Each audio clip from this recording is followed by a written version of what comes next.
नमस्कार, फिर एक बार चक्कर सत्ता का आप सभी का स्वागत है। चक्कर सत्ता का ही तो कहेंगे। लोकसभा चुनाव 2019 के लिए जो सियासी हलचल है वो बहुत तेज हो चुकी है। राजनीतिक दल 2019 को सत्ता पर विराजमान होने के लिए हर वो दावपेच, हर पैंतरा आजमाने से चूक नहीं रहे हैं। ऐसे में कांग्रेस के अध्यक्ष राहुल गांधी ने कल अपना मैनिफेस्टो जाहिर कर दिया है। मैनिफेस्टो में बहुत बड़ी बड़ी फहरिस्त बनाई गई है। 55 पेज का मैनिफेस्टो कांग्रेस ने डिक्लेयर किया है, जिसमें बहुत बड़ी बड़ी बातें कही गई है। और क्या है ये बातें, कितनी सच साबित होगी, कितने दावे, कितने वादे और कितने सच साबित होंगे, उस पर आज चर्चा के लिए हम यहां उपस्थित हुए हैं। और चर्चा में मेरे साथ जुड़े हैं प्रदेश कांग्रेस प्रवक्ता नरेंद्र रावत और साथ ही साथ राजनीतिक विशेषज्ञ डॉक्टर जय शाह। दोनों मेहमानों का बहुत बहुत स्वागत है। सबसे पहले तो कांग्रेस का घोषणा पत्र, नाम दिया गया है हम निभाएंगे, टाइटल है इसका हम निभाएंगे। जन आवाज जिसे कहा गया है, हम निभाएंगे। कितना निभाएंगे उस पर पूरे देश की नजर, और सत्ता पर क्या इस घोषणा पत्र के जरिए विराजमान हुआ जा सकता है उस पर भी देश की नजर। बड़ी बड़ी जो बातें हैं घोषणा पत्र की वो मैं आपके सामने रखती हूं और उस पर आज हम चर्चा करेंगे। सबसे बड़ा मुद्दा घोषणा पत्र का 20% गरीबों के लिए न्यूनतम आय योजना, जिसका डिक्लेरेशन पहले ही राहुल गांधी ने कर दिया था कि 72,000 गरीबों को दिए जाएंगे सीधे सीधे उनके खाते में। न्यूनतम आय योजना के तहत ये योजना लागू की गई है और उस पर लगातार विवाद बना हुआ है। साथ ही कहा गया है 22 लाख सरकारी नौकरियां ग्राम पंचायत में, 10 लाख नौकरियां किसानों के लिए अलग से, 3 साल तक युवाओं को कारोबार करने के लिए किसी भी तरीके की इजाजत की जरूरत नहीं होगी। मनरेगा में 100 की बजाय अब 150 दिनों में रोजगार की गारंटी का वादा राहुल गांधी ने किया है। साथ ही साथ एक बड़ा ऐलान, जीडीपी का 6% हिस्सा शिक्षा पर होगा खर्च। ये भी एक बड़ा ऐलान माना जा रहा है। और विवाद जिस मुद्दे हुआ है वो है देशद्रोह को परिभाषित करने वाली जो धारा है 124A, उससे खत्म करने की बात की गई है। हेल्थ सेक्टर में कुछ बड़े दावे किए गए हैं। कश्मीर घाटी में सेना की मौजूदगी घटाने की बात की गई है। बहुत सारी ऐसी घोषणाएं हैं जिसको लेकर कहीं ना कहीं कांग्रेस खुद विवाद में पड़ गई है और किस तरीके से कांग्रेस इन विवादों का जवाब देती है उस पर भी हमारी नजर है और उन्हीं मुद्दों को आप तक हम लेकर आए हैं दोनों मेहमानों से। सबसे पहले नरेंद्र भाई, मैं आपसे पूछना चाहूंगी, धीरे धीरे हम शुरू करते हैं। 20% गरीबों को न्यूनतम आय योजना, यानी कि 12,000 हर महीने सबकी आय हो जाए, इस तरीके का ऐलान है। छोटा सा आपकी प्रतिक्रिया इस पर। नहीं, जिस तरह से कांग्रेस ने 2019 के चुनाव में जन आवाज़ के नाम पे हमने जो घोषणा पत्र जारी किया है, इसकी पृष्ठभूमि यही है कि जिस तरह से हमने 2004 से 2014 तक यूपीए की सरकार में हमने जो काम किया था उसके आगे बढ़ाने का ये काम है। बात अटक गई थी वहाँ पर कि 2014 में जब नरेंद्र मोदी की सरकार आई, उन्होंने जो वादे किए, मगर जब 5 साल अब पूरे होने आए हैं, वो कांग्रेस की यूपीए की योजनाओं को आगे बढ़ा रहे हैं और उनको हम आगे बढ़ा रहे हैं। जैसे कि लोगों की जेब में सीधा पैसा जाए, यानी कि 20% लोग जो गरीब है, जिनकी आमदनी बढ़ाने का एक हमारा प्रयास है, जो कांग्रेस ने बहुत बड़े तरीके से, यानी कि मनरेगा, विश्व की सबसे बड़ी रोजगार देने वाली योजना, जिसको एक बार नरेंद्र मोदी ने बहुत बड़ा मजाक लोकसभा के अंदर उड़ाया था। बाद में एक साथ उन्होंने यही भी किया था कि मनरेगा बजट भी उन्होंने बढ़ाया था। तो मनरेगा योजना देश के जो बीपीएल कैटेगरी के, बिलो पॉवर्टी लाइन के जो लोग थे, उसमें हम 14 करोड़ लोगों को बीपीएल में से निकाल सके। और यही बात राहुल जी ने 2019 में हमारे जन आवाज़ के थ्रू, हम निभाएंगे इसके थ्रू, ये जो 6,000 रुपये प्रति मास देने के, टोटल 72,000 पर ईयर, ये बहुत बड़ी हमारी महत्वाकांक्षी योजना है गरीबी नाबूदी करने की, और एक हमारा सन्निष्ठ प्रयास है जो हमारा ये घोषणा पत्र में सबसे बड़ा वादा है। घोषणा पत्र का सबसे बड़ा वादा गरीबी हटाएंगे। इस पर मैं जयेश भाई से जवाब जरूर लूंगी। जयेश भाई, मैं उस पर तो बात करूंगी, लेकिन सबसे पहले एक बात, पूरा मैनिफेस्टो कैसे देखते हैं आप? पूरा मैनिफेस्टो की अगर आप बात करते हैं तो मैं पहले ये बात बताना चाहता हूँ कि जब कोई भी पॉलिटिकल पार्टी, चाहे वो कांग्रेस हो, चाहे वो भारतीय जनता पार्टी हो, चाहे कोई प्रादेशिक पक्ष हो, लेकिन जब पार्टी मैनिफेस्टो लेके आती है तो उसमें जो जो वादे किए जाते हैं वो वादे के सामने सोर्सेस ऑफ इनकम कहां से आएंगे वो भी साथ में दर्शाना चाहिए और उसको कंपलसरी करना चाहिए, ये मेरा मानना है। चुनाव आयोग के पास ऐसा पावर देना चाहिए कि चुनाव आयोग मैनिफेस्टो को रजिस्टर करे, उसके बाद ही मैनिफेस्टो पब्लिक के समक्ष आना चाहिए। क्योंकि आज जो कांग्रेस की मैनिफेस्टो की जो आप ओवरऑल बात करते हैं तो अगर खाली शिक्षा, आरोग्य, न्याय योजना, रोजगार, हेल्थ, ये 5 चीज देखेंगे तो इस 5 चीज में 25 लाख करोड़ का देश के बजट में बर्डन आएगा। आज देश की 2019-20 की जो भारत देश का बजट है वो 27.84 लाख करोड़ का है। अगर 27.84 लाख करोड़ का टोटल बजट है और ये जो नए वादे किए गए वो करीब 25 लाख करोड़ का है, तो टोटल बजट का करीब 90% हो गया। अभी जो 27.84 लाख करोड़ का बजट है उसमें 6.25 लाख करोड़ तो नाणाकीय फिस्कल डेफिसिट है। उसका मतलब है कि 22 लाख के आसपास ही इनकम है, बजट तो है, बाकी का तो फिस्कल डेफिसिट से आता है। तो नया 25 लाख करोड़ का खर्चा कहां से करेंगे? तो सबसे पहले मेरा एज एन एनालिस्ट मेरा ये राय है कि चुनाव आयोग को कुछ ना कुछ तरीका निकाल के लेके आना चाहिए कि सोर्सेस ऑफ इनकम क्या है वो दिखाना जरूरी है, और जो अगर सोर्सेस ऑफ इनकम दिखाया जाए तभी ही उसको मान्य किया जाए और तभी उसको पब्लिक के सामने रखा जाए। ये एक प्रोविजन होना चाहिए, कोई भी पॉलिटिकल पार्टी हो। जी, 72,000 की बात हम बाद में करेंगे। नरेंद्र भाई कुछ कहना चाहते हैं? ना, इनकी बात एक एनालिस्ट की हैसियत से बता रहे हैं, वो बजट की बात कर रहे हैं कि कितना पैसा कहां से आएगा। ये हमारा 5 साल का वादा है। 1 साल में तो हम कभी गरीबी नाबूद करने वाले नहीं है। 1 साल की बर्डन है, 25 लाख करोड़ 1 ईयर का बर्डन है। आप समझते हैं कि जिस तरह से 20% लोगों को मनरेगा की बात करते हैं कि पूरे लोगों को सपोज हमने 100 दिन की जगह पे 150 दिन का वादा किया है, तो ये पूरा हमारा 5 साल का बात है और ये लंबी योजनाएं हैं। 1 साल के अंदर खत्म नहीं हो जाएगा।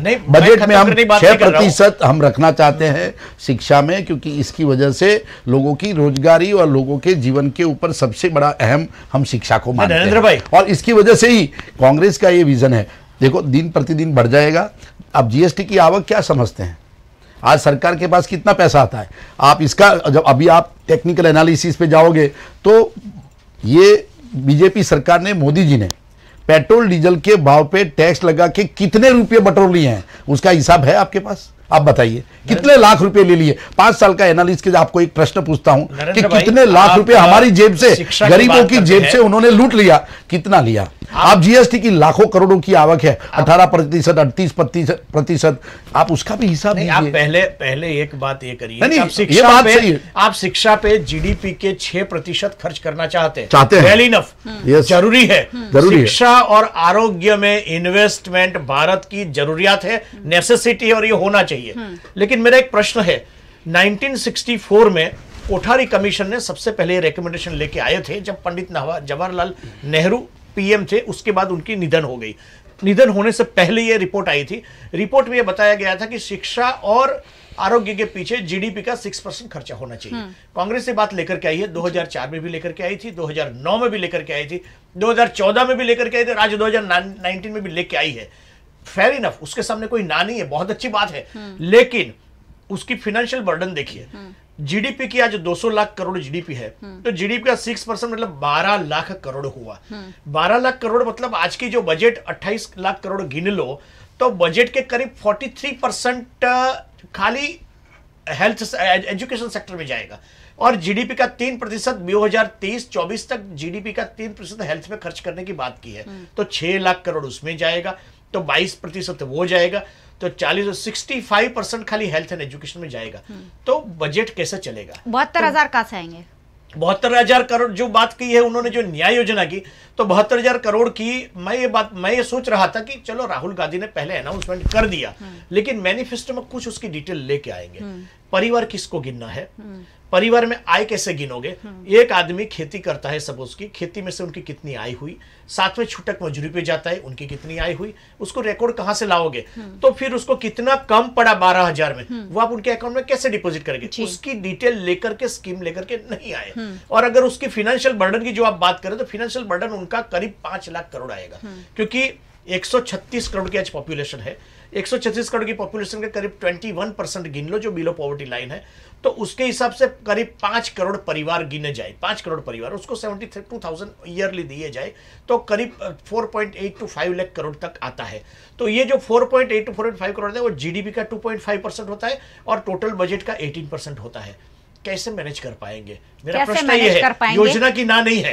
ये सवाल हम पूरे भारत के मन में है कि चलो पे स्लिप के आधार पर आप तय कर पाएंगे कि इसकी इनकम 6,000 है, इसकी 8,000 है, लेकिन जो बिजनेस छोटा मोटा धंधा करते हैं, छूटक मजदूरी करते हैं, वो लोगों की आय आप कैसे तय करने वाले हैं? सबसे पहले है कि गवर्नमेंट के पास बीपीएल कैटेगरी के सर्वे हैं कि बिलो पॉवर्टी लाइन कितने लोग हैं, लगभग 20-22% है। 21% एग्जैक्ट फिगर वही बताएंगे हम, ये फिगर है। तो वो तो सरकारी आंकड़ों में है। आप अभी आयुष्मान योजना की बात कर रहे हैं तो 2011 का कांग्रेस पार्टी का सर्वे था और सबको हेल्थ कार्ड दिए हैं। सबसे बड़ी आश्चर्य की बात को, आयुष्मान योजना में ये लास्ट महीने के अंदर लोगों को कार्ड भेजे गए हैं और लेटर घर पे आए, और वो सर्वे कांग्रेस सरकार ने किया गया था। अभी आप आयुष्मान की बात करते कि 5 लाख का खर्चा करने की बात की है, कांग्रेस ने बोला सरकारी अस्पतालों को हम मजबूत करेंगे। इसका रीजन क्या है?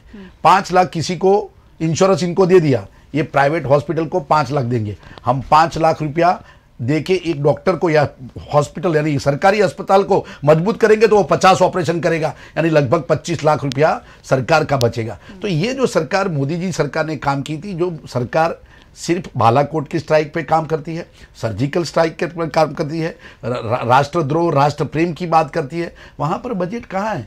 इनके साथ मैं एनालिसिस करना चाहूँगा, मगर साथ में comparison to the Modi government analyst की हैसियत से बोल रहे हैं, हमारे पर प्रश्न कर रहे हैं, उसका हम जवाब दे रहे हैं। कांग्रेस के मैनिफेस्टो पर चर्चा चल रही है तो मैं इसलिए ना उसके साथ मैनिफेस्टो के साथ हमारा ये सरकार के ऊपर हमारा ये सरकार के ऊपर इतना बड़ा सर्जिकल स्ट्राइक है जिसकी वजह से भारतीय जनता पार्टी बैकफुट पे है। मैं तो ये चाहूंगा कि 2014 में भाजपा ने जो वादा किया है मैं मान रहा हूं 2019 में क्या हमारी नीयत साफ है, कर दिया जाए। हमारी नीयत साफ है। जो 2014 में जो भारतीय जनता पार्टी ने सरकार ने जो वादे किए थे पूरे नहीं कर पाई, उसके पर भी एक चर्चा हो जाए। नहीं उसके मुताबिक ही हमारे वादे हैं। आप मनरेगा की बात से शुरुआत करिए, उसमें कितना इफेक्ट आया और कितने लोग बिलो पॉवर्टी लाइन से ऊपर लाने का प्रयास किया। 2014 में भारतीय जनता पार्टी का जो मैनिफेस्टो था और 2014 में भारतीय जनता पार्टी ने जो वादे किए थे, जो दावे किए थे, वो कितने सच हुए, उसकी सच्चाई भी आप तक लेकर जरूर आएंगे। ये मेरा वादा है नरेंद्र भाई आपसे और मेरे दर्शकों से। लेकिन बहुत सारे लोग मेरे साथ जुड़ गए हैं, सबसे पहले हम उनसे थोड़ा सा उनके बारे में मैं बात कर ले कि उनके क्या सुझाव हैं, क्या कमेंट्स आ रहे हैं। ए आशिफ खान परमार ने लिखा है only Congress. Dushyant Rajpurohit Congress for middle class family. समर्थक बहुत सारे जुड़े हुए हैं और आप सभी दर्शकों का मैं धन्यवाद अदा करती हूं, क्योंकि आप जब जुड़ते हैं कहीं ना कहीं हमें इस तरीके की डिबेट्स आप तक पहुंचाने में काफी सरलता हो जाती है। पूनम देसाई ने लिखा है एमपी एंड एमएलए ना जीवन भर पेंशन आपी शकाय तो गरीबों ने न्याय केम नहीं, जरूर पड़े तो पेंशन बंद करो અને 72,000 આપો। जय पटेल ने लिखा है बीजेपी ना मैनिफेस्टो पर चर्चा क्यों नहीं करी। बीजेपी ना मैनिफेस्टो जब बाहर आएगा तब हम उस पर भी जरूर चर्चा करेंगे। कमलेश पारस परमार ने लिखा है 2019 मारो वोट कांग्रेस ने। धर्मराज धांधल 72,000 શું कांग्रेस पार्टी फंड माथी आपशे तो कई જ વાંધો નથી, પણ ટેક્સ પેયર્स ना पैसा कई चैरिटी करवा माटेना इनका कहना है कि हम नागरिक इसका पैसा नहीं देंगे, कांग्रेस पार्टी अपने फंड में से देगी तो कोई बात नहीं है। चलिए, बहुत सारे लोग हमारे साथ जुड़े हैं, आप सभी का धन्यवाद। और कांग्रेस के मैनिफेस्टो पर चर्चा करने के लिए आज ये चर्चा हमने आयोजित की है। एक और बड़ा ऐलान, रोजगारी मुद्दे भारतीय जनता पार्टी को घेरा जाता रहा है पिछले कई वक्त से कांग्रेस पार्टी द्वारा। ऐसे में कांग्रेस ने रोजगार देने का भी ऐलान किया है। 22 लाख सरकारी नौकरियां दी जाएगी, ग्राम पंचायत में 10 लाख नौकरियां, किसानों के लिए अलग से कुछ प्रावधान किए जाएंगे, ऐसा भी ऐलान किया गया है। क्या है मैनिफेस्टो में ये जो कहा गया है, किस आधार पर कहा गया है? नहीं, पहले मैं यही बताना चाहता था कि कांग्रेस की और देश की बड़ी समस्या किसान है, रोजगार है, तो ये बातों पे ध्यान देना चाहिए जो भारतीय जनता पार्टी की सरकार ने किया नहीं था। हम जो 2 करोड़ नौकरियों का जो वादा कर रहे हैं, ये वादा नरेंद्र मोदी जी ने 2014 में बड़े पैमाने से करा था, मगर वो कर नहीं पाए। और इनकी शायद जयेश भाई उससे अच्छा बताएंगे कि माइनस में जॉब गई थी और इसकी वजह से इस देश में बहुत बड़ी समस्या और तकलीफ में आई है। और हमने इस तरह से वादे किए कि 22 लाख नौकरियां जो सरकारी है जो सरकार की सीधी भर्ती नहीं हो रही है। हम वादा कर रहे हैं कि हमारी सरकार 23 मई के बाद बनेगी। हम 2020 मार्च तक ये सरकारी नौकरियां सभी सीधी तरह से हम भर्ती करेंगे। इसके सिवा हमने ग्राम पंचायतों में 10 लाख की सीधी नौकरियों की बात की है। ये हमारा वादा है और हम करने वाले हैं। तो इसमें हमारे वादों में पारदर्शिता है, ये हम करना चाहते हैं। और इसकी वजह कि भारतीय जनता पार्टी जो नहीं कर पाई है उसके सामने हमारा बहुत बड़ा प्रहार है। और हम कैसे करेंगे वो तो सरकार में हम बताएंगे, हम तारीख भी देते हैं। इन्होंने बोला कि कितना टाइम, तो 2019 का मई के बाद हमारी सरकार बनेगी और 2020 मार्च तक हम 22 लाख नौकरियां सीधी भर्ती से कर देंगे। उसमें बड़ी बात है ही नहीं।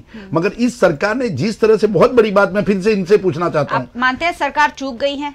सरकार चूक नहीं, इस सरकार का काम ही कुछ अलग था। एक पहले इनसे प्रश्न पूछना चाहता हूं कि 2014 में जो सरकारी कर्ज था देश का, 2014 में कितना था और 2019 में मोदी जी ने डबल कर दिया। तो ये चीजें हैं कि आप, घर की आमदनी मेरी 5,000 रुपया है, मुझे घर का खर्चा चलाना है, तो मुझे मेरे बच्चों की फीस भरनी पड़ेगी, मुझे मेरे खाने का, मेरा पेट्रोल का, मेरा सब खर्चा वो 5,000 में करना है। मगर 2,000 रुपये में उसमें से उड़ा दूंगा मैं इनके साथ घूम के, तो 3,000 रुपया बचेगा। उसमें मेरे घर के अंदर तकलीफ पड़ेगी, मेरे बच्चों के स्कूल के एजुकेशन में, खाने में, सभी तरह से क्या मोदी जी ने देश का पैसा उड़ा दिया है? आप ऐसा मानते हैं?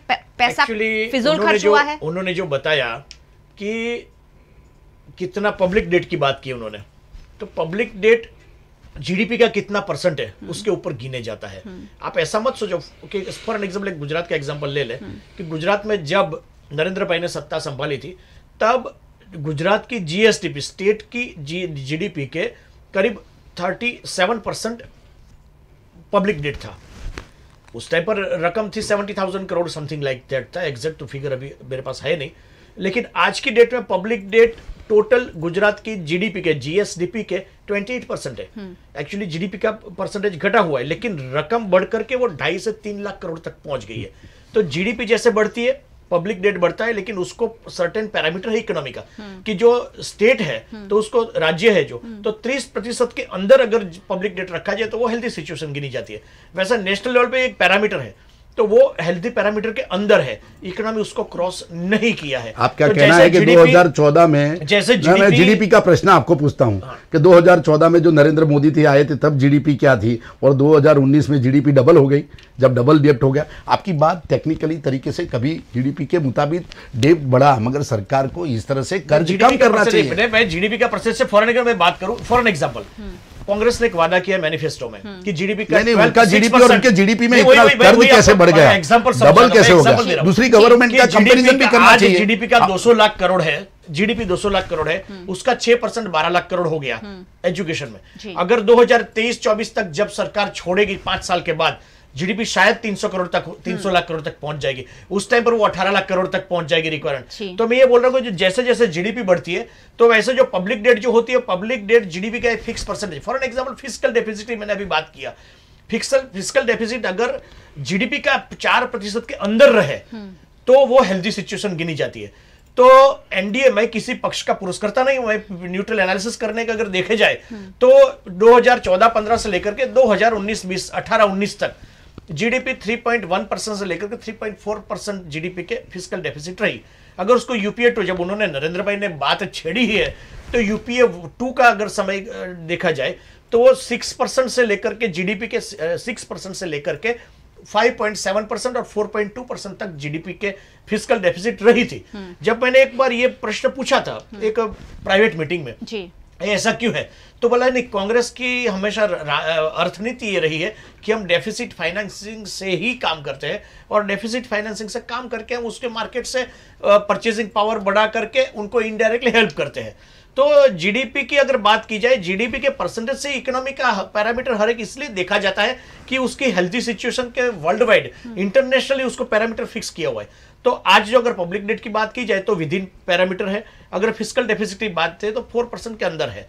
तो ये जो जीडीपी जैसे बढ़ती है, उन्होंने बोला कि 14 में जीडीपी कितनी थी और आज कितनी है, तो जीडीपी बहुत बड़ी है। जब नरेंद्र भाई ने बजट, इसका मतलब देश का डेवलपमेंट जिस तरह से बात कर रहे हैं तो इसके मुताबिक रोजगारी किसानों के लिए सब चीज बढ़नी चाहिए, वो तो कम हो गई, ऊपर से महंगाई बढ़ गई, सब तरह से पीछे रहे। You are right. इन्होंने जो दावा किया कितना सच साबित हो सकता है। आज मैं एजुकेशन की भी बात कर रहा हूँ एक्चुअली जो 22 लाख की नौकरी की जो बात किया है, गवर्नमेंट ने जॉब नहीं दिया है, आई एग्री, जो गवर्नमेंट ने जॉब खाली रखा है। और ये अगर आप नरेंद्र भाई की पद्धति को अगर आप एनालाइज करेंगे, गुजरात में वो 12-14 साल सीएम रहे, तो जैसे वो सत्ता पर आए थे वैसे उन्होंने यहां पर भी जॉब नहीं, रिक्रूटमेंट बहुत सालों तक नहीं की थी। तो ये जो रिक्रूटमेंट जो बाकी है, वो कांग्रेस ने बोला है कि वो वादा 22 लाख जॉब का उन्होंने फिक्स पगार करके देश का सत्यानाश कर दिया। ये बोल रहा हूं, आपको एक बताऊं, fix economical point of view में ये बता रहा हूं कि अगर 22 लाख, अब आप बोलना फिर, ये 22 लाख जॉब जो है, आप फिक्स पगार की भी बात करिए उसमें। अगर आप कोई भी कंपनी चला लो, जैसा मैं मेरा घर चला रहा हूं, मैं मेरा जॉब है, मैं कंपनी चला रहा हूं, कंपनी में जब हम मैन पावर प्लानिंग करते हैं तो हम ऐसा देखते हैं कि कंपनी के टोटल टर्नओवर के जो होता है उसका 3 to 5% से ज्यादा पेमेंट कॉस्ट, मतलब वर्कर कॉस्ट नहीं होनी चाहिए।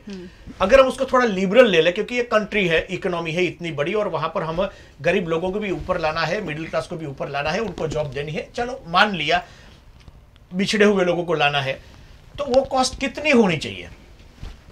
अगर इंडस्ट्री में 3 से 5% है, तो अगर वहां पर बढ़कर के 15% अगर आप ग्रांट कर लो, लेकिन यहां पर कितनी है? आप महकम कितना है? नरेंद्र भाई को मालूम कि महकम मतलब ये गुजराती में उसको महकम वर्ड यूज करते हैं। तो अगर नगर प्राथमिक शिक्षण समिति बड़ौदा की है तो वहां पर टोटल बजट 90% सैलरी में जाता है, काम कहां करेंगे? तो जैसे मैं एग्जांपल देखो, बीएसएनएल में 1.27 करोड़ एम्प्लॉय है जी, और उसके साथ जो कस्टमर है, आप उसको वोडाफोन आइडिया और एयरटेल से अगर कंपेयर किया जाए तो वोडाफोन आइडिया का कंबाइन करके 37,000 एम्प्लॉय है, उसका 1.27 करोड़ एम्प्लॉय है, उसमें 37,000 करोड़ एम्प्लॉय है, और उसका कस्टमर बेस बीएसएनएल से दुगना से ज्यादा है।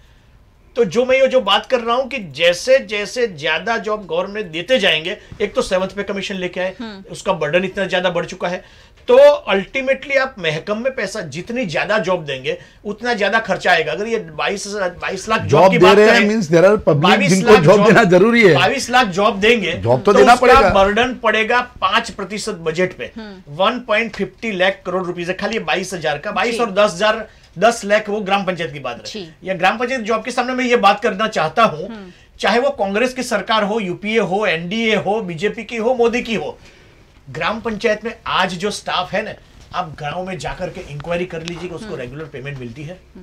गुजरात को तो छोड़िए, बिहार, यूपी में जाओ, कई बार 2-2, 3-3, 4-4 महीने तक ग्राम पंचायत में सैलरी नहीं मिलती है।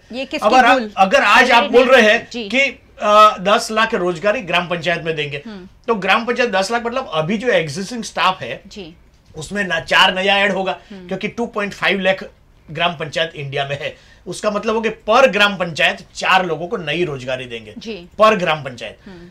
अभी जरूरत है, मैं ये मानता हूं कि नीड असेसमेंट करो, नीड असेस करो, मैन पावर प्लानिंग करो, और अगर जरूरत हो 22 लाख क्यों, 2 करोड़ जॉब दो, लेकिन नीड असेसमेंट करो, और वो फिजिबल है, अर्थतंत्र उसको सक्षम है उसके लिए, तो फिजिबिलिटी के हिसाब से करो, जैसे कॉर्पोरेट में होता है। मैं ऐसा नहीं बोलता हूं कि कॉर्पोरेट के हिसाब से कंट्री चलाओ, क्योंकि कंट्री में पिछड़े लोगों को भी ऊपर लाना है, तो उसके लिए मैंने एक बहुत बड़ी बात बोलना चाहता हूं कि लास्ट 1-2 साल से हम क्या कर रहे हैं। हमारा सिस्टम कैसे कि घोषणा पत्र बनाया गया, उसके लिए हमने हर एक स्टेक होल्डर को कंसल्टेशन किया गया, और इंडिया के बेस्ट एक्सपर्ट के साथ, फॉर एग्जाम्पल हमने गरीब लोगों के लिए यानी कि किसानों के लिए करा है, तो किसानों के साथ बैठे, उनके एक्सपर्ट्स बैठे, एनालिस्ट बैठे, उनका हमने डायरेक्ट स्टेक होल्डर के साथ कंसल्टेशन किया।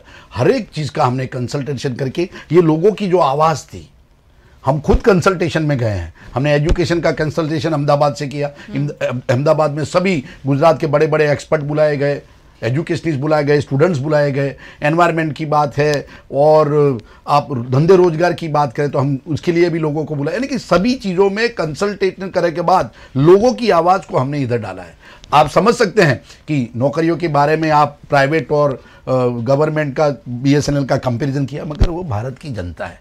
हमें रोजगार देना है सबको। कंपनी बंद हो जाएगी, कंपनी बंद हो जाएगी, इसके रीजन है भारतीय जनता पार्टी ने जिस तरह से प्राइवेटाइजेशन में रिलायंस को जो बेनिफिट किया। मैं बीएसएनएल की बात कर सकता हूं।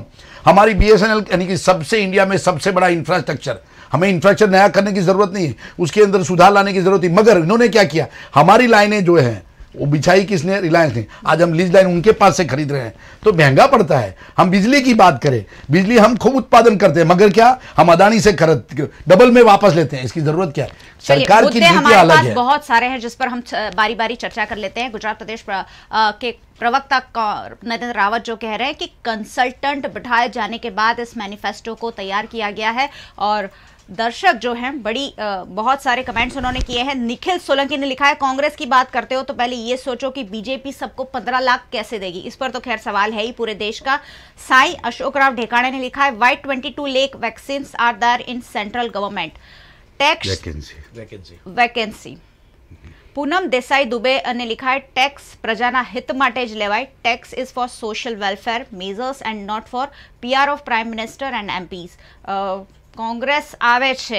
દીક્ષિત પંડ્યાએ લખ્યું છે 72,000 રૂપિયા આપીને ગરીબોને અપાહિજ અને કમજોર બનાવવાની વાત કરાઈ રહી છે। ધર્મરાજ धांधल, पूनम देसाई, बहुत सारे कमेंट्स किए हैं। आप सभी की कमेंट्स मैं ज़रूर पढ़ूंगी जब जब मुझे बीच बीच में टाइम मिलता रहेगा। हितेन मकवाणा उन्होंने लिखा है, बीजेपी के 2014 का मैनिफेस्टो पर चर्चा कीजिए। हमारा वादा मैंने पहले ही किया, इस पर हम काम कर रहे हैं और 2014 में जो वादे किए गए हैं कौन सी स्थिति में 2019 में है उस पर चर्चा जरूर होगी। उसके लिए आपको वीएनएम देखना होगा।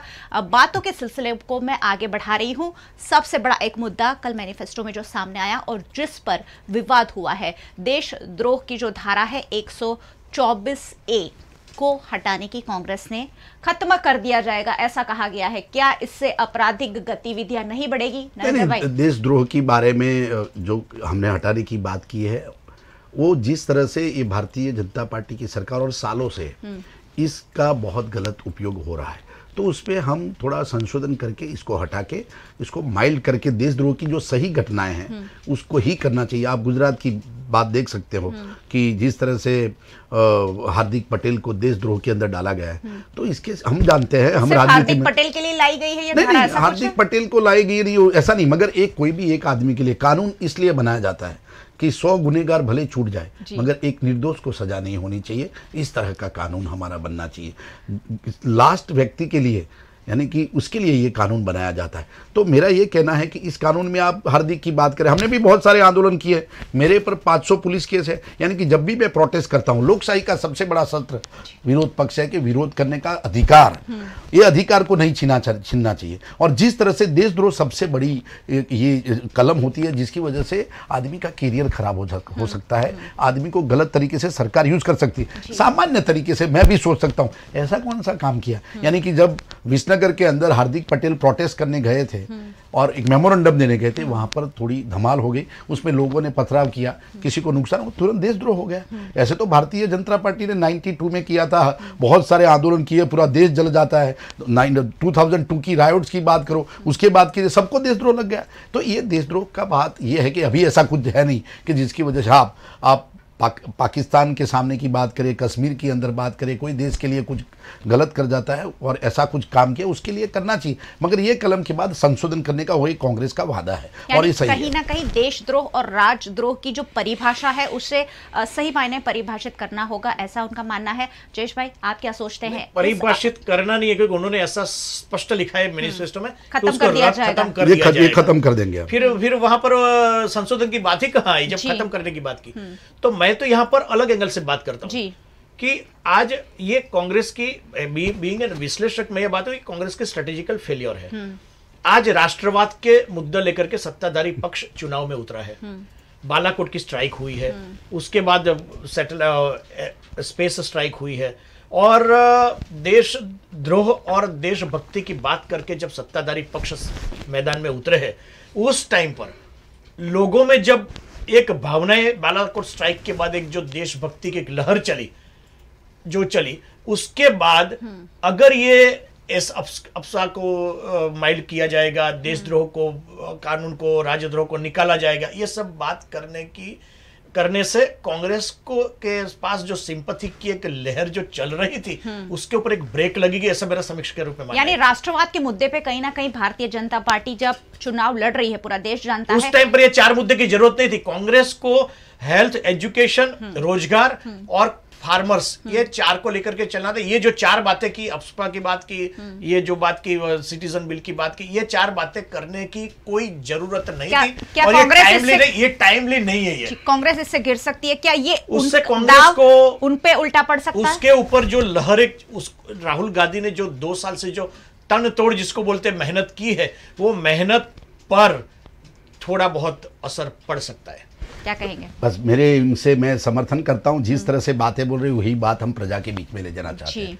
देश का नैरेटिव राष्ट्रवाद नहीं है, देश का नैरेटिव बालाकोट सर्जिकल स्ट्राइक नहीं है।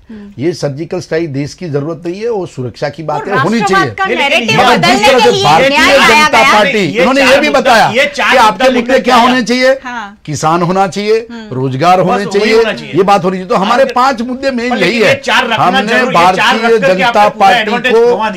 भारतीय जनता पार्टी जिस तरह से इन 5वें मुद्दे पे, यानी कि जो हमारे 5 मुद्दे तो अलग है, हमारी रोजगार की बात है, किसान की बात है, स्वास्थ्य की बात है, स्वास्थ्य की, हमारा शिक्षण की बात है, और हमारी मजबूत बातें लेकर के 4 बातों पर आपने पानी फेर दिया। हमारा सर्जिकल स्ट्राइक वो 5 मुद्दों पे है, जो पंजों की 5 बात, ये बात बार बार हमारे राष्ट्रीय अध्यक्ष बोल रहे हैं। मगर जो आप बोल रहे हैं उसको तो हम वही तो बताना चाहते हैं इस देश को।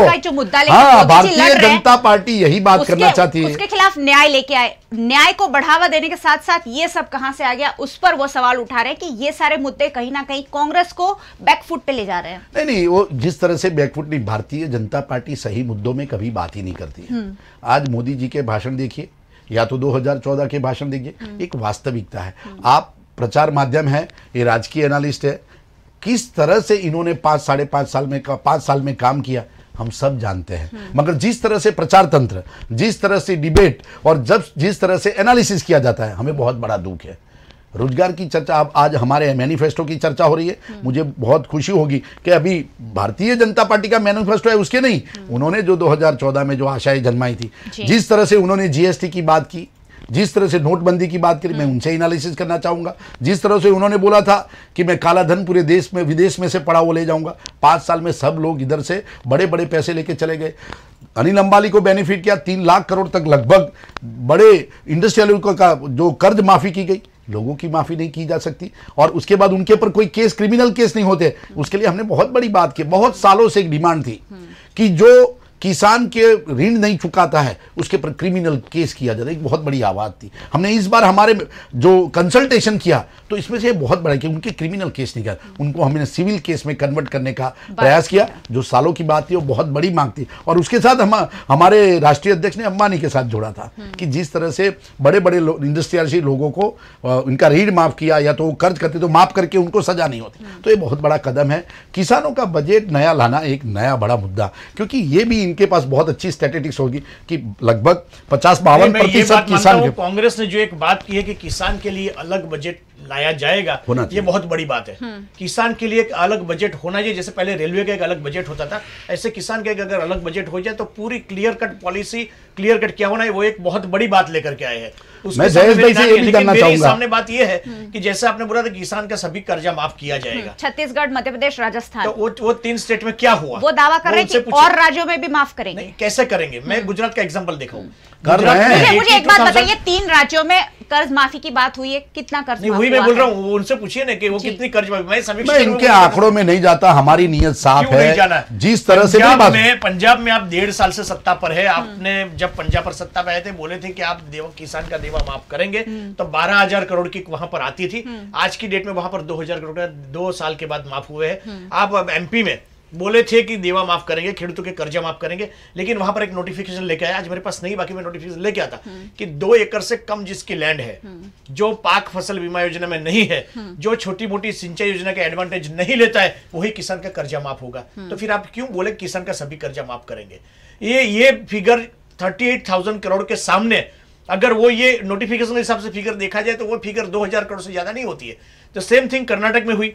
कर्नाटक में देवा माफ करने की बात की, 38,000 करोड़ का किसान का देवा था, उसके सामने आज तक वो 80 करोड़ का देवा माफ कर चुके हैं। नहीं, हमारी सरकार बनी है, हमारी नियत साफ है, हम ये तो बोल रहे हैं, हम कर रहे हैं। 2000 करोड़ भी कोई कम बात नहीं, समीक्षा के रूप में मैं ये बताता हूं कि आप सब बताते हैं 2 एकड़ से कम जमीन है, प्रजा खुश है हमारे से, बैंक के पास से कर्जा लेने ही नहीं जाती है। 2 एकड़ से उसको कौन तो लोन देगा? जो छोटे खेडूत है, छोटे खेडूत को लोन लेने के लिए श्रॉफ के पास जाना पड़ता है, साहूकार के पास जाना पड़ता है। उसके लिए हम न्याय लेके आए हैं कि 6000 रुपये हम प्रति। कांग्रेस कह रही है कि हमारी नीति साफ है, और नीति किसकी साफ है वो देश की जनता तय करेगी।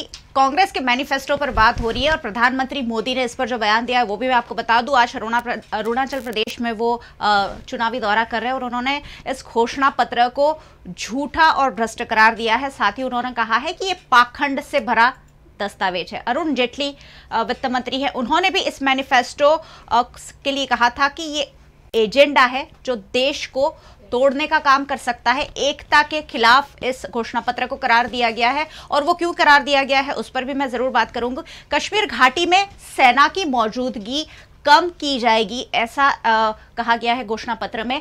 अलगाववादी, कश्मीर के जो अलगाववादी है वो देश के लिए, आतंकवादियों को देश के लिए एक सिरदर्द बने हुए हैं। ऐसे में इस घोषणा को भी बहुत बड़े रूप में लिया जा रहा है। नरेंद्र भाई क्या कहना चाहेंगे? कश्मीर में से सेना की मौजूदगी कम कर कहीं ना कहीं पुलिस, जम्मू कश्मीर की जो पुलिस है उसको ज्यादा सत्ता देने की बात कही गई है। कश्मीर की समस्या के बारे में थोड़ा समझना जरूरी है। वहाँ के लोकल लोगों का जो रवैया है और जो वो चाहते हैं वो बात पूरी अलग है। हम बोलते हैं कि सुरक्षा कर्मियों को कहां से कम कर दिया जाएगा, जहां पर जरूरत नहीं होती वहां पर। ये पूरे कश्मीर में ऐसी परिस्थिति नहीं है, जैसे बॉर्डर में भी कश्मीर में था, हर एक जगह पे ऐसी नहीं है। हम बोला है, उन्होंने क्लियर कट बोला है कि इसमें सेना के साथ कंसल्टेशन करके कुछ एरियाओं के पर जो बर्डन है कि बहुत कड़ी सुरक्षा रखी, जहां पर ऐसी कोई घटनाएं नहीं घटती है, वहां से बर्डन निकाल के हम कम कर सकते हैं। एक हमारा प्रयास है जिसकी वजह से लोगों को थोड़ा ऐसा एहसास हो कि वो इस शासन में लोग शांति से जी सके। कश्मीर में क्या है कि अभी लश्करी शासन जैसा है, लोग और सेना लड़ती है। जैसे कि ये जो घटना हुई थी, उस घटना में कोई हिंदू मुस्लिम की बात नहीं थी। वो कश्मीर की समस्या ही कुछ अलग है, और उसके सामने हमने एक जेन्युइन प्रयास किया है कि लोगों का विश्वास जीतने का प्रयास किया। ये पॉसिबल है और ऐसा करना चाहिए। कश्मीर के इश्यू से कांग्रेस तो 40-45 साल से सत्ता में थी, और कश्मीर के इश्यू पर कैसे कांग्रेस ने हैंडल किया वो पूरा देश जानता है। अगर मेरे मुंह से ये बात बोलेंगे तो ऐसा लगेगा कोई पक्ष का प्रवक्ता है, लेकिन कश्मीर के लिए किस पार्टी ने क्या किया देश की पूरी जनता जानती है। अगर कश्मीर से आप लश्कर कम करेंगे, आर्मी को हटाएंगे, और आर्मी को जो स्पेशल पावर दिया गया अगर वो हटाएंगे, तो आर्मी उसके बगैर जो पत्थर मारा करने वाले लोग हैं, जो स्टोन पेल्टिंग वाले हैं, जो स्टोन पेल्टर्स है, तो उसके ऊपर क्या एक्शन लेंगे? फिर उस एरिया से कम करने का ही नहीं है। जिन एरिया में जरूरत नहीं है उस एरिया में करने का, और उसका टीवी मीडिया माध्यमों में पार्टी ने और हमारे मैनिफेस्टो के सबने क्लियर किया है। स्पेशल बोला गया है कि जिन एरिया में जरूरत नहीं है वहां पर इतना करने की जरूरत नहीं है। के बाद शाम को आपने वो क्लेरिफाई किया, लेकिन मैनिफेस्टो में नहीं है। ये मैनिफेस्टो 55 पेज का है, मैं 55 पेज तो नहीं बोलूंगा। पर पुनः विचार जरूरी है। नहीं, मैं यही बोल रहा हूँ अफ्स्पा पर। अब समझो कि अब जब म्यांमार की बात करें, क्योंकि नॉर्थ ईस्ट में भी अफ्स्पा लगा हुआ है, तो म्यांमार में जो अफ्स्पा लगा हुआ है, अरे नॉर्थ ईस्ट में, तो म्यांमार में अपनी बहुत ट्रेनिंग कैंप्स है। जो रोहिंग्या है, रोहिंग्या की एंट्री होती है वहां पर। जो नागा टेररिस्ट है, वो नागा टेररिस्ट जो अलगाववादी तत्व है वो आते हैं, तो उनके सामने लड़ने के लिए अफ्स्पा ही एक है। कांग्रेस मैनिफेस्टो में अफ्स्पा को माइंड करने की बात है, कश्मीर से सेना घटाने की बात है, बातचीत के जरिए प्रश्न सॉल्व करने की बात है। यहाँ पर मुझे अटल बिहारी वाजपेयी की याद आती है। वाजपेयी ने बोला था कश्मीर प्रश्न का सॉल्यूशन कश्मीरियत, इंसानियत एंड जम्हूरियत 3 तरह से होगा। लेकिन आज की जो परिस्थिति है वो परिस्थिति अलग है। अगर आप कश्मीर की बात में अगर डिटेल में जाएंगे तो बहुत टाइम लगेगा, लेकिन शॉर्ट में देखें तो 1984-85 से जनरल जियाउल हक ने ऑपरेशन टोपाक करके एक स्कीम रखी थी, और एग्जैक्ट वो स्कीम में 6 फेज थे, और वही फेज के अंतर्गत काम चल रहा है।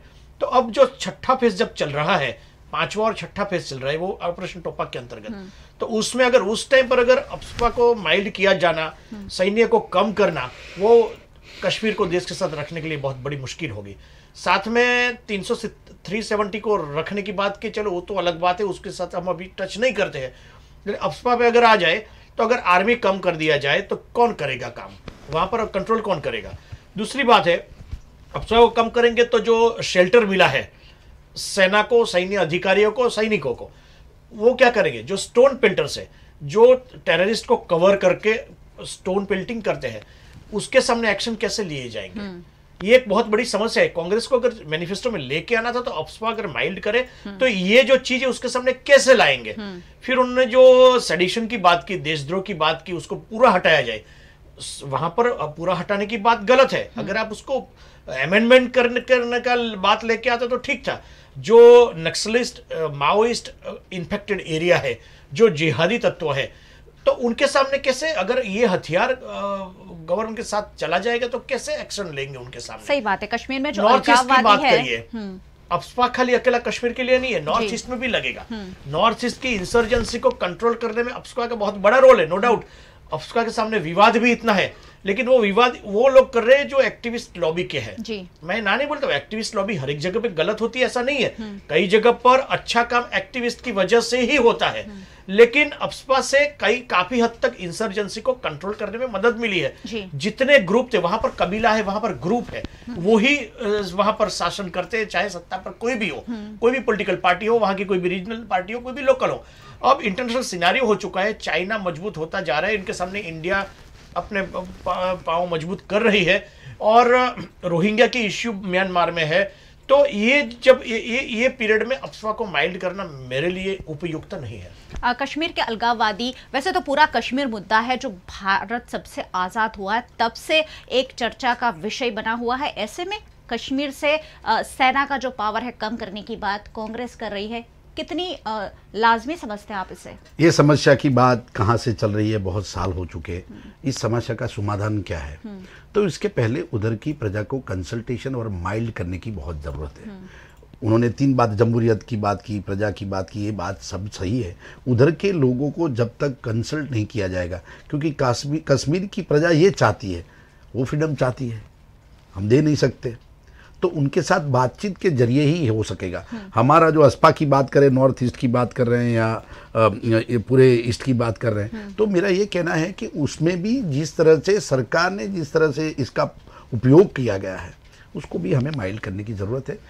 एक्टिविस्ट की बात की, वो भी हम समझ सकते हैं, गलत नहीं, उनकी कहने से नहीं की, मगर जिस तरह का माहौल है उधर, ये माहौल देख के कांग्रेस ये चाहती है इन चीज़ों को माइल्ड करके देश के नागरिकों के साथ और जो भी सरहद के पास है उन लोगों से बात करके ये बात को सुलझाने का प्रयास करने का हमारा एक प्रयास है। और हमने मैनिफेस्टो में, और उसके लिए ज़रूरत पड़ी हम अलग तरह से दूसरे नए नियम ला सकते हैं। कड़े प्रबंधन तो है ही सरकार के अंदर। और उन्होंने जो स्टोन पेल्टिंग की बात की, तो उस वहाँ जगह पर कहीं हमारी सुरक्षा कम करने की ज़रूरत नहीं है। जिन जगहों पर ज़रूरत नहीं है वहाँ पर सुरक्षा के कम करने चाहिए, और वो भी सिर्फ सुरक्षा के, यानी कि सेना को कंसल्टेशन करने के बाद ही उन जगह को वहाँ पर सुरक्षा कर्मियों की कम किया जाएगा। तो ये हमारा सीधा लोगों के साथ जुड़ा हुआ मामला है, इसमें कोई ऐसी बड़ी बात है। मगर जिस तरह से प्रधानमंत्री ने बोला कि ये पाखंड की बात है, तो हमारा यही कहना है कि हमारे पहले जो 5 मुद्दे हैं वही मुद्दे हैं, ये देश की सुरक्षा के मुद्दे हैं, उसको हम सुलझा सकते हैं। जो 98% लोगों की जो समस्याएं हैं, वो किसान हैं, जो रोजगार है, जो स्वास्थ्य है, उसमें हम बड़ी बात करके लाए हैं। वो सर्जिकल स्ट्राइक की बात करें, इसमें पाखंड कहाँ से आया? कोई पॉलिटिकल पार्टी अगर विरोध पक्ष में हम शासन में आना चाहते हैं, हम लोगों को जो हमारा घोषणा पत्र, चुनावी घोषणा पत्र है, उसमें से आप 5 मुद्दे निकाल दीजिए। मैं चैलेंज करता हूं भारतीय जनता पार्टी को कि आप किसान निकाल दीजिए, आप रोजगार निकाल दीजिए, आप शिक्षा निकाल दीजिए, आप स्वास्थ्य निकाल दीजिए, आप महिलाओं की सुरक्षा की बात करें, तो ये सब चीजें निकाल दीजिए। सिर्फ यही रखिए आप, जिसकी जरूरत सरकार को किस तरह से होती है। और सरकार को, ये सरकार जो घटनाएं घटी है, सर्जिकल स्ट्राइक की बात कर रहे हैं, जहां पर अपने 44 जो शहीद हुए जवान, वो तो सरकार का फेलियर था, उसकी तो बात ही नहीं कर रहे हैं। उसको देशद्रोह और देशभक्ति को लेके जा रहे हैं, उससे देश चलने वाला नहीं है। ये सरकार का काम है और निरंतर चलते रहना चाहिए। सर्जिकल स्ट्राइक की बात है, वो निरंतर चलती रहनी चाहिए, मगर वही नहीं है, वो हमको खाना नहीं देगी। वो हमारी शासन का कड़ा रूप होना चाहिए, जो हमारी पूरी बॉर्डर है उसको संभालने का। स्ट्राइक्स जो है कांग्रेस के शासन में हुई थी, कांग्रेस के शासन में बहुत बार हुए, 11 से 12 बात हुई है। वो मनमोहन सिंह की सरकार में, वो पूर्व अध्यक्ष ने, किसी ने बताया, मगर कांग्रेस ने इसी राजनीति की नहीं है। हम ये नहीं चाहते, अभी बड़ा प्रधान इस तरह से बातें करते हैं कि अभी भी कश्मीर के लोग सर गिन रहे हैं, ये डायलॉगों से देश नहीं चलता है। जिस तरह से 2014 में उन्होंने बात किया था, आज वो बात लोग मानने के लिए तैयार नहीं है। वो देशद्रोह की और देश प्रेम की बातें करने जा रहे हैं, सिर्फ सब चीज़ें कश्मीर की तरफ ले जाना चाहते हैं। आसपा की बात कर, हमने जानबूझकर किया है कि हम देश के लोगों के साथ हैं, आपकी तरफ सिर्फ बातें नहीं करते हैं। और हमारे जो मुख्य मुद्दे हैं, जो हमारी घोषणा पत्र है, जो 5 मुद्दों पे हैं, जो किसान है, रोजगार है, शिक्षा है और स्वास्थ्य है, ये सब चीज़ों पे हमारा बड़ा महत्व है और उसी पे ही हम जाने वाले हैं। कांग्रेस मैनिफेस्टो खुद कांग्रेस के लिए हेडेक बनेगा, देख लेना। मैं नहीं कह रही हूँ, हमारे एक फेसबुक दर्शक कह रहे हैं। हमारा हेडेक होना ही चाहिए, क्योंकि हम चाहते हैं, हम लोगों को रोजगार देना चाहते हैं। हम इन्होंने बोला कि 6,000 कैसे देंगे, हम 6,000 लोगों के साथ देना चाहते हैं कि जो न्यूनतम रोजगार होना चाहिए वो नहीं मिल रहा है। जो 5 करोड़ लोगों की बात की थी, उन्होंने आंकड़ा भी लगाया, वो लोग बिना रोजगार है, हमें देना है। तो उनका जीवन आगे बढ़ाने के लिए और हमको गरीबी में से निकालने का प्रयास करना पड़ेगा। हमारे दूसरे खर्चे कम करने पड़ेंगे। जिस तरह से मोदी जी के खर्चों की बात तो हम नहीं करना चाहते, उन्होंने जीडीपी के साथ जोड़ दिया। 44 लाख करोड़ रुपए जो हमारा कर्ज था, आज 84 लाख करोड़ से ज्यादा। फिर वही बात आके अटक गई। धर्मराज धांधल हमारे फेसबुक रेगुलर दर्शक हैं हमारे, उन्होंने ही कमेंट की है, क्या कहना चाहेंगे? उसमें मैं ये बात करना चाहता हूं कि जो ये उन्होंने बताया कि आपने अभी स्टेटमेंट दिया कि नरेंद्र भाई ने आज ये स्टेटमेंट दिया कि अरुण जेटली ने उसके सामने ये स्टेटमेंट दिया। मैं पॉलिटिकल एनालिस्ट के रूप में मैं यही कहना चाहता था। आगे मैंने बताया, एक बार रेफरेंस किया, उनको क्या बोलना चाहिए। आज मैं उनको बोलने की बात नहीं करता हूं। आज जो राष्ट्रवाद के सामने जब सत्ताधारी पक्ष चुनाव लड़ रही थी, जब पूरे देश में, देश के नागरिक में एक भावना जगाई गई थी, चलो जगाई गई थी, कांग्रेस की बात मान लिया जाए कि जगाई गई थी, तो उस टाइम पर ये अफस्पा वाली बात, सेडिक्शन लॉ, राजद्रोह की वाली बात और जो सिटीजन बिल की बात, वो बात लेकर के आना नहीं चाहिए था। खाली 5 मुद्दे पे डट के रहना था।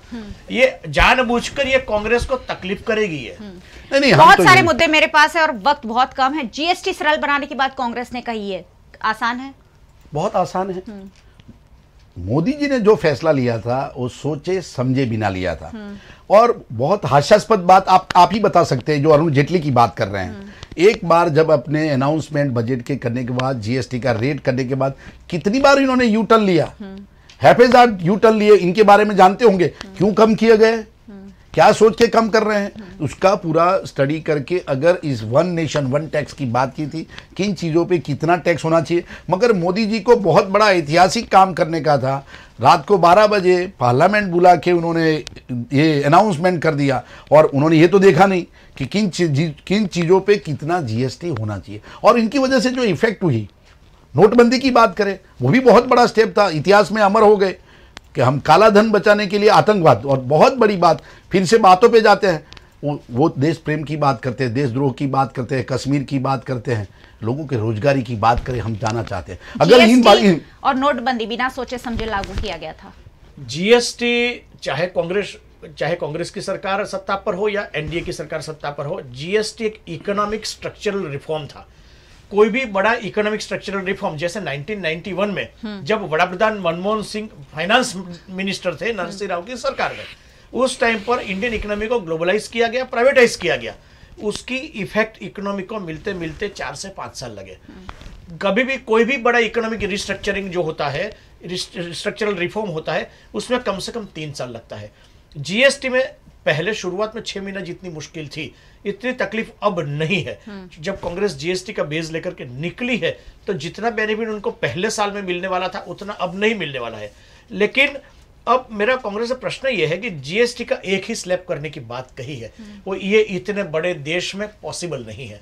यहां पर हमारे अब 21% लोग बिलो पॉवर्टी लाइन है, करीब 35% लोग मिडिल क्लास है, तो उसके बीच में एक स्लैब से यही मोदी जी को प्रश्न करना चाहता हूं मैं, वही तो प्रश्न करता हूं, उन्होंने क्या सोचे, क्योंकि एक स्लैब से काम नहीं होगा। भारत में कम से कम 3 स्लैब चाहिए, आज शायद 5 स्लैब है, 5 स्लैब से घट के 3 स्लैब होंगे।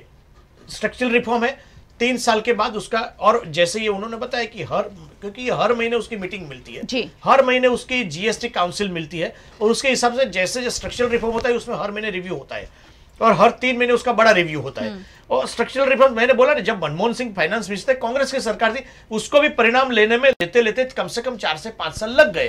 तो ये इसी स्ट्रक्चरल रिफॉर्म कंटिन्यूअस हमारा जो आप जो बात कर रहे हैं, तो मैक्सिमम क्या स्लैब होना चाहिए वो भी हमारा सोचना है कि 18% के ऊपर नहीं होना चाहिए। नीचे के स्लैब हो तो खुशी की बात है, वही तो 3 स्लैब हो सकते हैं। मगर भारतीय जनता पार्टी की बात कर रहे हैं, आप जो बोल रहे हो वो सोचे समझे बिना क्या, आप जो आज डिस्कशन कर रहे हैं वही तो हम चाहते हैं कि भारतीय जनता पार्टी के मोदी जी को इतिहास में अमर होने के लिए रातों रात नहीं करना चाहिए थे। उनको जयेश भाई की सलाह लेने की जरूरत थी। ऐसा नहीं है, 0% लिखे उनको कि इस तरह से करने का।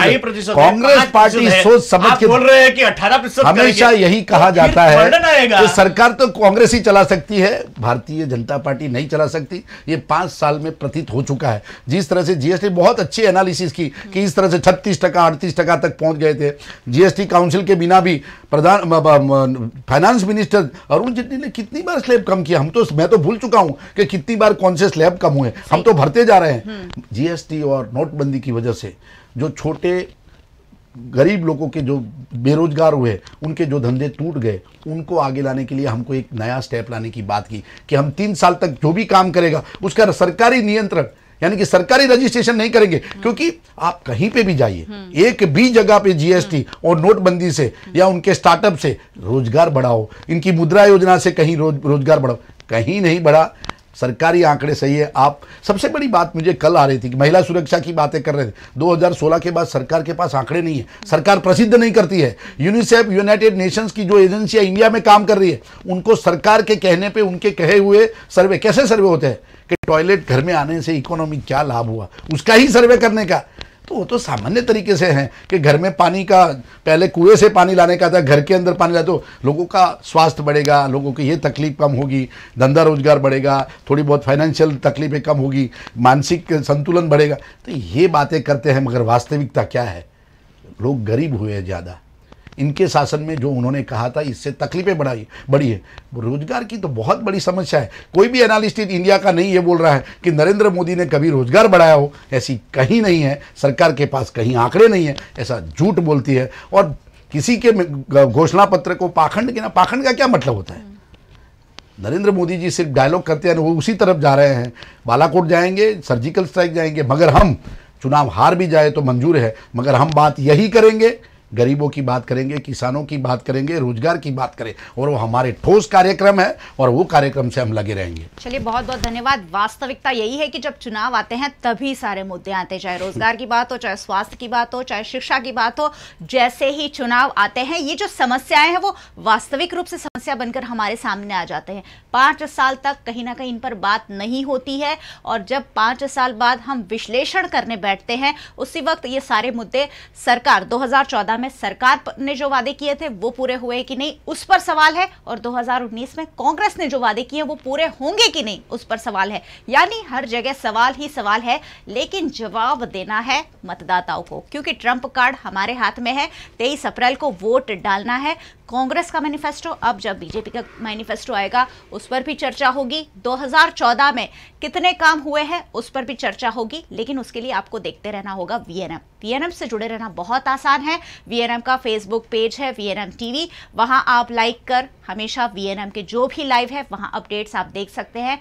वीएनएम का यूट्यूब चैनल भी है, जिस पर भी आप सब्सक्राइब करके सारे वीएनएम के अपडेट्स के साथ आप शहर में क्या हो रहा है, देश में क्या हो रहा है, उससे अवगत रह सकते हैं। दोनों मेहमानों का हमारे साथ जुड़ने के लिए बहुत बहुत धन्यवाद, और मैं आशा करती हूं कि इसी तरीके की चर्चाएं हम देश हित में, शहर के हित में जारी रखेंगे, क्योंकि जरूरी है जब हम चर्चा करेंगे तभी जवाब मिलेंगे, और जब जवाब मिलेंगे तो ही हम देश की जनता को जवाब दे पाएंगे। अगर एक संक्षिप्त में कुछ कहना हो मैनिफेस्टो के बारे में, या इसी सिलसिले में क्या कहना चाहेंगे? आप बोलिए जयेश भाई।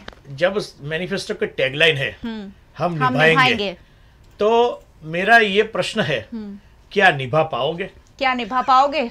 हम जरूर निभा पाएंगे कि जिस तरह से हमारा शासन का पास्ट एक्सपीरियंस इस देश को है, हमारे मुद्दे यही है जिस तरह से मोदी जी ने 5 साल में इन मुद्दों पे काम नहीं किया है, दूसरी तरफ ले जा रहे हैं। हमारे जो 5 मुद्दे हैं उसके सिवा के दूसरे 2 मुद्दों पे वो ध्यान दे रहे हैं। उनको देश की वास्तविकता का ज्ञान नहीं है। प्रजा हमारे साथ है, प्रजा का आवाज है, ये जन आवाज है, हम निभाएंगे। जन आवाज है, हम निभाएंगे। 2014 में मोदी जी ने भी यही कहा था, बड़े बड़े दावे किए थे, कितने पूरे हुए उसके विश्लेषण के साथ मैं जरूर लौटूंगी और हम निभाएंगे। कांग्रेस का ये दावा है अगर सत्ता में वो आते हैं तो ये सारी चीजें लागू होगी और वो कितना निभाएंगे उस पर जरूर नजर रहेगी।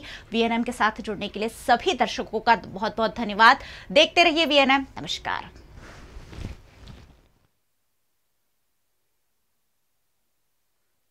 जयेश भाई को बुलाते हैं तो